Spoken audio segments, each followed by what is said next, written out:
हुआ जिसमें deputy speaker पर तशद्दुद किया गया। इसी हवाले से हम बात करेंगे। हमारे साथ मौजूद हैं साकिब कुरैशी सर और मुदस्सिर राजपूत सर।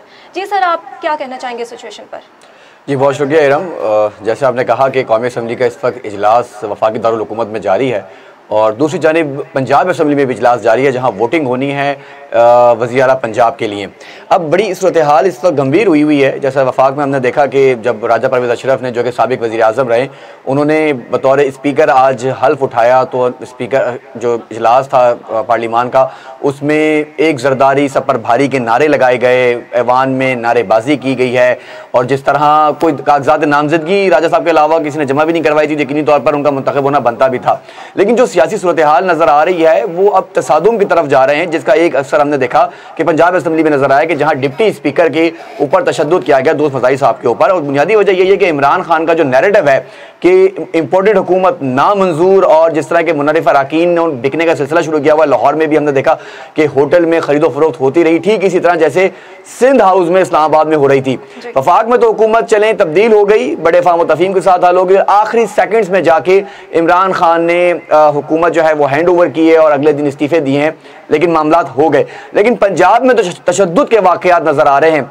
तो ये एक पैगाम है और ये पैगाम है पाकिस्तानी अवाम के लिए, पैगाम है मौजूदा हुकूमत के लिए, रियासती इदारों के लिए कि अब मुल्क तसादुम की तरफ जा रहा है और अगर फिल फौर इंतखाबात नहीं करवाए गए तो यकीनी तौर पर मुश्किलात पैदा होंगी। जी मुदस्सिर सर, आप क्या कहना चाहेंगे सिचुएशन पे? जी बिल्कुल, साकिब साहब ने जो बात की है, तसादम की तरफ हालात जा रहे हैं। लेकिन साकिब साहब से भी मेरा ये सवाल है कि तसादम की तरफ पंजाब असम्बली में कौन लेके जा रहा है? क्या ये तसादम जो तहरीक इंसाफ की तरफ से जो नामजद परवेज़ इलाही साहब थे वो लेके जा रहे हैं या PML हमजा शहबाज शरीफ साहब लेके जा रहे हैं? ये एक बड़ा सवाल है। अगर मान भी लें साकिब साहब की हम बात को कि भाई तसादम की तरफ सूरत हाल जा रही है, बज़ाहिर ऐसी कोई बात नहीं, जमहूरी तसलसल है, बड़े अच्छे समूथ तरीके से चल रहा है। आप पहले दिन से लेके मामलात को देखें, जब रात को 12 बजे स्पीकर असद कैसर ने इजलास हैंड ओवर किया और वहाँ पर अदम एतमाद की तहरीक कामयाब हुई गुज़िश्ता हफ्ते सैटरडे को, उससे पहले तक तो मामलात बड़े ख़राब थे और गैर आइनी इक़दाम उठाए जा रहे थे, जिसका एतराफ़ सुप्रीम कोर्ट ने भी कर लिया। लेकिन उस रात 12 बजे के बाद की जो सूरत हाल थी वो तमाम स्मूथली चली। इतवार का दिन जो पिछले हफ्ते अगली हुआ था उसमें फिर समूली कागजात नामजदगी जमा हुए, उसमें तहरीक इंसाफ के शाह महमूद कुरैशी साहब ने भी उसमें हिस्सा डाला, उन्होंने कागजात नामजदगी अपने जमा करवाए। वो अलग बात है कि जब पीर वाले दिन इलेक्शन हुआ तो उन्होंने अपने कागजात वापस नहीं दिए बल्कि इलेक्शन में हिस्सा लिया, उसके बाद बाइकाट कर दिया असम्बली से। वो एक जमहूरी तरीक़ाकार है और इसमें कोई हर्ज नहीं है। शाह महमूद कुरैशी एक जमहूरी शख्सियत हैं और वो जमहूरियत को तसल्सल को फ़रोग़ देते हैं, वो इस तरह का इंतशार इख्तलाफ नहीं रखते। बहरहाल पार्टी पॉलिसी थी जिसकी वजह से उन्होंने इजलास का बायकाट किया, उन्होंने क्या उनकी पूरी तहरीक इंसाफ ने बायकाट किया। उसके बाद आपने देखा कि इजलास में जो फ़ौरन जो इजलास मुलतवी किया गया 16 तारीख को, फिर अचानक कासम सूरी साहब ने अपने इख्तियारात का इस्तेमाल करते हुए उसको 22 तारीख कर दिया, फिर कोर्ट में जाना पड़ा मजबूरन। आप सारी सूरत हाल में देखेंगे तहरीक इंसाफ गैर आइनी इक़दाम उठाने पर मजबूर हो रही है, इंतशार फैलाने पर मजबूर हो रही है।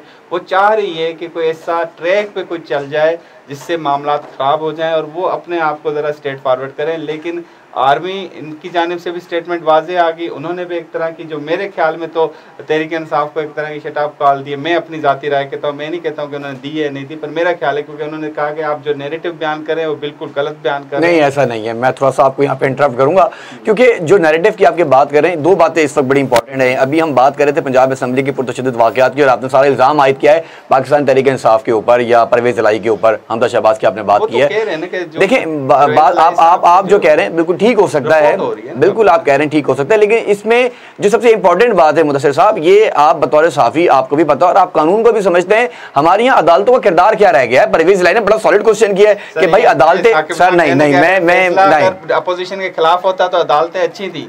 अगर फैसला आप आइन को फॉलो करें ना, अगर आर्टिकल 68 69 वाज़ेह है मुदस्सिर साहब, और परवेज़ इलाही ने भी ये बात की है कि अदालती अहकामात को पार्लिमान में डिस्कस नहीं किया जा सकता और पार्लिमानी उमूर के जो मामलात हैं उसे अदालत में चैलेंज नहीं किया जा सकता। यहाँ तो अदालतें देखें, एक मजदूर के लिए, गरीब के लिए अदालतों के पास टाइम नहीं है। और जब अशराफिया की बात की जाती है तो रात 12 बजे हमने वफाक में अदालतें लगती भी देखी हैं। हमने दोस्त फजारी के खिलाफ जब अहमद की तहरीक आई है तो उस पर भी फैसला देते हुए देखा है। कहें कि जो मियां नवाज शरीफ के खिलाफ जो अदालतों ने फैसला दिया वो गलत दिया, किस हवाले से? जो उनको नाअहल करार दिया था बतौर वजीर आज़म। तो बतौर उनके तमाम शवाहिद सामने आए ना, ये शवाहिद देने उन्होंने, इसमें शवाहिद तो कोई बात ही नहीं है, इसमें तो आर्टिकल 78 69 की बात की गई है। अच्छी हैं जब उनके फेवरेट फैसला हो, अदालतें उस वक्त ये तो नून लीग वाले कहते हैं, ये तो नून लीग वाले कहते हैं कि जी खिलाफ हमारे फैसला आ गया। और माजरत के साथ ब्यूरोक्रेसी इतनी स्ट्रांग है, पाकिस्तान मुस्लिम लीग नून के कंट्रोल में है कि आज भी आप देख लें वजारत आला का मनसब संभालते ही शहबाज शरीफ साहब ने जिस तरह तेजी से तबादले किए हैं, स्टेटमेंट को कैसे जस्टिफाई, बड़े वाज़ेह स्टेटमेंट है। उन्होंने कहा है कि मुदाखलत की गई है।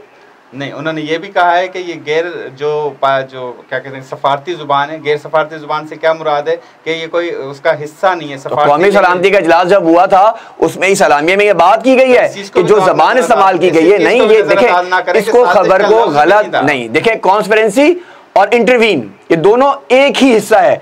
इंटरवीन जब आप कर लेते तो एग्जैक्टली साजिश तैयार हो जाती है कि जो खत इमरान खान जिसको साजिश का नाम ले लेके लहरा रहा है उसमें वो कह रहे हैं कि इसमें साजिश का लफ्ज ही नहीं है, तो वो खत्म होगी ना बात। इसका मतलब यह है कि मेरा पूरा नाम है साकिब सलीम कुरैशी और मैं अपने आप को कहता हूं साकिब कुरैशी, तो इसका मतलब यह है कि जो मेरी वल्दियत सलीम है अगर मैं वो नहीं लिखता it means he is not my father. ये तो बड़ी अजीब सी बात आपने की है। अलामिया में सर ये वाज़ेह कॉन्स्पिरेंसी और इंटरवीन अपनी जगह पर मौजूद है। बयान करते हैं मेरा नाम साकिब है और मैं आपका नाम मुदस्सर पुकारूं तो वो गलत हो गया कि नहीं हुआ। यहाँ पे बात की जा रही है साजिश की, तो मुझे ये बता दें मदाखलत का क्या मतलब क्या होता है? अगर आपके ऑफिस में मुदस्सिर साहब थोड़ा सुनने का हौसला भी रखें, अगर आपके ऑफिस में पड़ोस के ऑफिस वाले आके इंटरवीन करना शुरू कर दें कि आप इस बंदे को सर पहले मेरी सुन लें, आप नहीं सुन लें, कहा है उसने यस मुदाखलत का लफ्ज है, he's agreed। आप लफ्ज पकड़ नहीं आओ तो क्लियर आवाज है। मुझे आप इस बात का जवाब दे दें, आप मुझे आप एक बात का जवाब दे दीजिए। अगर आपके ऑफिस में आपके पड़ोस वाले ऑफिस से कोई आके ये कहता है कि जनाब आप XYZ, चले तनवीर का नाम लेते हैं, कि तनवीर को आप एडिटिंग शिफ्ट से उठा के आप उसको सैटेलाइट पे बिठा दें, तो ये मुदाखलत नहीं कराएगी आपकी मौजूदगी में, या कोई बंदा आके ये बावर करवा सकता है? मुझे आप ये जवाब दे दें। मसला ये है यू आर द अथॉरिटी। नहीं, मुझे एक बात बताएं, वहां पे अथॉरिटी क्या, असद मजीद साहब क्या अथॉरिटी थे वजीर आजम को चेंज करने के, जिसके साथ डोनाल्ड लू ने आके बात कर दी? तो इसका मतलब है सर सफीर है, सफारतकार है। ये तो एक एग्जाम्पल हमारे सामने इरम शहजादी भी बैठी हुई है, इरम शहजादी से खामोश है, तो इसका मतलब ये है कि ये ना इंटरवीन कर रही है और ना ये इसका हिस्सा है, तो इसका मतलब ये हो गया कि इनकी खामोशी जो है इसे हम क्या नाम दें फिर? नहीं, मेरी बात सुने, बात ये है कि क्या असद मजीद के पास इख्तियार था जिसके साथ इजहार कर दिया तो उसने आगे तब्दील करना था? नंबर एक। नंबर दो बात ये, सर मैसेज कौन देगा? नहीं, मेरी बात, मैसेज सफारतकार ही देगा ना। मैसेज सफारतकार देगा, सफारतकार ने मैसेज अपने दफ्तर खारजा को भेजा है। सर सफारतकार दफ्तर खारजा को भेजा है, बताने लगे डर जाओ। नहीं, उसने ये नहीं कहा, उन्होंने ये कहा उस मरासले में वाज़ेह तौर पर जो एनसीसी में मौजूद भी है, बताऊं कि वो शाइये में जस्ट गुफ्तगू थी जिसकी तस्दीक हो गई है। वहाँ के लोकल जो जर्नलिस्ट हैं उन्होंने तस्दीक कर दी है कि ये शाइये में गुफ्तगू थी। जो चलें इसका भी छोटा सा मिसाल मैं एक पाकिस्तानी कौम की आसान अल्फाज में समझाने के लिए, क्योंकि हमारे यहाँ जो सियासी बयानात होते हैं, जो इदारों के पैगामात होते हैं, उसे तब्दील किया जाता है अपने नैरेटिव के थ्रू। एक छोटी सी एग्जांपल देते हैं, आप एक ऑफिस में काम करते हैं और इस ऑफिस में अगर ये कहा जाए कि कुछ अरसे में अभी लेट सपोज कोई बंदा आपको कहता है कि मुदस्सिर साहब कुछ इतलात ऐसी आ रही हैं कि शायद आपको ओहदे से हटा दिया जाए, आपकी जगह कोई और डीएन यहाँ पे नामजद किया जा रहा है या कोई डीएन हायर किया जा रहा है, ये अभी कॉन्फ्रेंसी भी नहीं है और ना मुदाखलत है। मुझे इसका जवाब दे दें, ये खबर मुझे कहीं से मिली बाहर से कि सीईओ साहब ने कहीं डिस्कस किया किसी नहीं सर नहीं, अलग मैटर नहीं है, it's the matter of privilege, it's the matter of privilege. आप इसका जवाब दें, आप मुझे इसका जवाब दें असेंबली के हवाले से। अब आप फिर वहां चले जाए ना, मैं इधर ना मुदस्सिर साहब, लेटेस्ट इशू नहीं है, आप DGISPR पे आप लेके गए, DGISPR पे आप लेके गए, आप एक चलें, आप आ जाए, आप पंजाब पे आ जाए। इंतशार की तरफ मामलात नहीं है, इंतशार की तरफ PTI लेके जा रही है, बिल्कुल नहीं, इस चीज को बिल्कुल नहीं, it's narrative, it's public narrative. मुझे जो चीज पसंद है मैं उसकी बात करूंगा, मुझे पसंद है कि इंपोर्टेड गवर्नमेंट नहीं होनी चाहिए। इस चीज का इंतजार करें कि DGISPR एक और स्टेटमेंट जारी करो, इस चीज की वजाहत करें। उनकी यकीनी तौर पर उनका किरदार सब बॉर्डर्स के ऊपर है, उनका किरदार इदारे की फलाह बहबूद के लिए है। पार्लियामान में फौज का कोई किरदार नहीं है, जैसे खुद DGISPR कह चुके हैं। है कि जब जीना ने फौजर रहमान साहब धरना लगाते हैं तो उस वक्त DGISPR अगर जब सड़क पे आप आएंगे, जब आप सड़क पर आएंगे और आप मुल्की सालमियत पर, मुल्की सालमियत के खिलाफ मौलाना फजलुर रहमान ने जब फौज को ललकारा, जब मौलाना फजलुर रहमान साहब ने फौज को ललकारा, कोई नहीं ललकारा, ललकार रहा? कब कहा? किसने? क्या कहा उन्होंने? क्या कहा सर? आप अल्फाज बताइए। आप अदालती अदालती रवैये की बात हो रही है कि रात 12 बजे अदालतें लगाई गई हैं। फौज का किसने कहा? सर ये फौज का नैरेटिव बदनाम करने की, फौज को बदनाम करने के लिए बाहर से अकाउंट्स ऑपरेट हो रहे हैं। ये तो दुश्मन का एजेंडा पहले दिन से ही है। इमरान खान, साबिक इमरान वजीर आजम पाकिस्तान या साबिक हुकूमत या इस वक्त जितने भी पाकिस्तानी हैं जो हुब्बुल वतन पाकिस्तानी हैं, किसी ने फौज के किरदार पर सवाल नहीं उठाया। सवाल तो ये उठ रहा था कि फौज ने जो प्रेस कॉन्फ्रेंस की है उसमें फौज को अपने इदारों की बात करनी चाहिए थी, लेकिन कहा गया any question you have taken by, any question by. एक सवाल यहाँ पे पूछना मेरा, आप मुझे बता दें पंजाब असेंबली की क्या सूरत हाल होनी चाहिए? चले मान लेते हैं कि आइन के मुताबिक कार्रवाई सर, ये पार्लिमान का अपना चाहिए, आइन का अपना एक किरदार मौजूद है जिसमें आर्टिकल 69 वाज़ेह तौर पर लिखा हुआ है।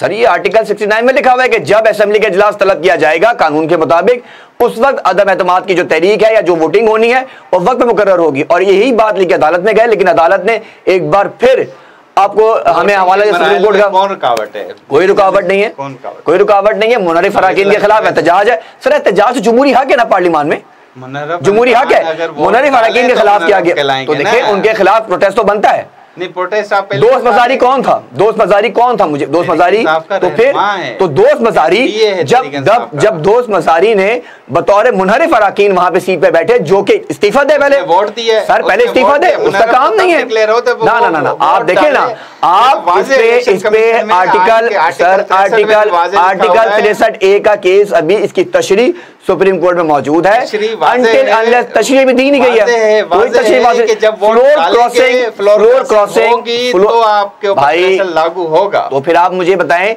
जो मुसन्निफ है, जो स्पीकर ऑफ द पार्लियामेंट है, अगर वही मुनारिफ हो गया तो आप किसकी उम्मीद करते हैं? यानी अगर किसी फैसले पे कैसे हुआ? सर मैं आपको बता रहा हूँ ना, मैं बता रहा हूँ ना आपको समझाने के लिए। चले एक और आम जबान में समझाने की कोशिश करता हूँ कि जब आप पार्लियामान में हैं या चले आप जज, जब आप किसी अदालत में किसी केस में चले जाते हैं और आपको लगता है कि सामने वाला जज जो है वो बाइस है और आपको लगता है कि फैसला जो है वो मेरी मर्जी का नहीं आ सकता या फैसला कानून के मुताबिक मुतवक्किल नहीं नजर आ रहा, तब आप दरख्वास्त देते हैं बेंच को कि जज को चेंज किया जाए।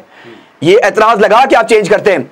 इसी तरह जब किसी थाने में कोई मुकदमा दर्ज होता है, आपको लगता है कि इन्वेस्टिगेशन ऑफिसर उस तहकीकात को कानून के मुताबिक नहीं कर रहा है, तो आप दरख्वास्त देते हैं सीनियर ऑफिसर को कि जनाब अली इस इंस्पेक्टर को तब्दील किया जाए, मेरे कुछ तहफ़्फ़ुज़ात हैं, डिप्टी स्पीकर पर सब तहफ़्फ़ुज़ात हैं, चेंज करना बनता है। 3 अप्रैल तक डिप्टी स्पीकर मजारी साहब क्योंकि तहरीक इंसाफ की पार्टी टिकट होल्डर थे। सरवर साहब को हटाया तो पता चला कि उनको इसलिए हटाया गया क्योंकि वो भी पार्टी के खिलाफ काम कर रहे थे। आप ये सारी सर बात यह है कि जब आप जब टिकट लेकर आएंगे, देख रहे कि ये सारे गैर पार्लिमानी काम, मैं चले आप ही की तरह समझाने की कोशिश करता हूँ, क्योंकि पार्लिमान और गैर पार्लिमान अवाम को समझाना जरा मुश्किल लगता है, क्योंकि हमारे यहाँ मीडिया में कुछ ऐसे अल्फाज इस्तेमाल किए जाते हैं जिनका समझना नामुमकिन होता है। आप ही की जबान में, मतलब एक आम आदमी की जबान में समझाने की कोशिश करता हूँ, क्योंकि आपको शायद बुरा ना लगे। आप जिस इदारे में काम करते हैं और आपको किसी और इदारे से कहा जाए कि जनाब अली आप अपने इदारे में ये खबर चला दें, आप चलाएंगे? मुझे बताइए, आप चलाएंगे अपनी अथॉरिटी से पूछे बगैर? You are not able to continue with this news sir. आप उसी वक्त इसे रोकेंगे। चले बारह इस वक्त जो भी मामला चल रहे हैं उसको देखा जाए तो वो प्रॉपर कोई मुल्क के फेवरेट हालात नहीं है और वो उसको ख़राब करने में तहरीक इंसाफ अपना भरपूर किरदार अदा करी और इससे पहले अपोजिशन किरदार अदा करी थी दोनों सूरतों में। अब सूरत हाल ये है कि अब अपोजिशन में आ गई कंटेनर में, तो उस वक्त भी पाकिस्तान के खिलाफ काम हो रहा था, काम गलत स्टैंड लिया जा रहा था जो अपोजिशन उस वक्त ले रही थी, आज अपोजिशन में आके पीटीआई ले रही है। चले बहुत शुक्रिया। मैं तो यही कहूँगा कि सॉरी मैं आपको इंटरप्ट कर रहा हूँ हिरम, कि यहाँ पे जो हालात हैं वो कुछ भी हो, बहरहाल मैं आपसे इस पे एग्री करता हूँ कि कुछ भी हो वो मुल्क की बेहतरी के लिए और पाकिस्तान के लिए बेहतर हो। बिल्कुल, आप दोनों का बहुत बहुत शुक्रिया मौजूदा सूरत हाल पर तबसरा करने के लिए, अपने व्यूज़ देने के लिए।